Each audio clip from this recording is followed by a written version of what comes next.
I picked up the plaster in the wall and determined there and then that I would run away. I took off the next Sunday afternoon.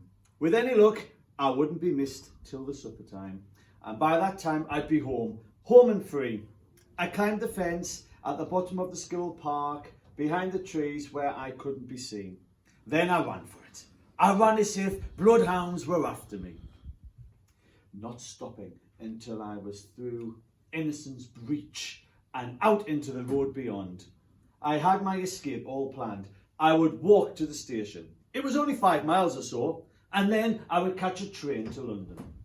Then I would take the underground home. I'd just walk in and tell them that I was never, ever, ever going back. There wasn't much traffic at all. But all the same, I turned up the collar of my raincoat so that no one could catch a glimpse of my school uniform or who I was.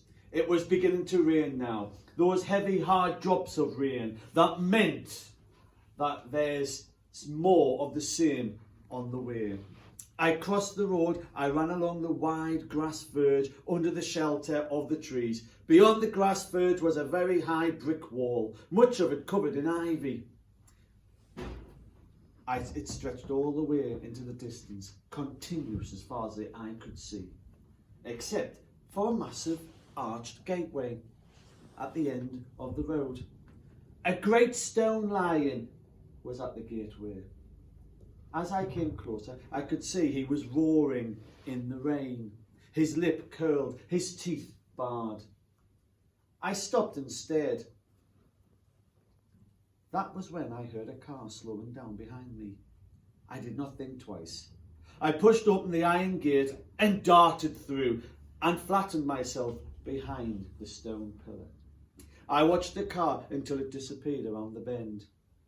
To be caught would mean a canning 4 strokes, maybe 6, across the back of the knees. Worse, I would be back at school, back to detentions, back to Basher Beaumont. To go along the road was dangerous, too dangerous. I would try to cut across country to the station now. It would be longer that way, but far safer. I was still deciding which direction to take when I heard a voice from behind me. "Who are you? What do you want?" I turned. "Hey, you! Who are you?" she asked again. The old lady who stood before me was no bigger than I was. She scrutinised me from under the shadow of her dripping straw hat. She had piercing dark eyes that I didn't want to look into.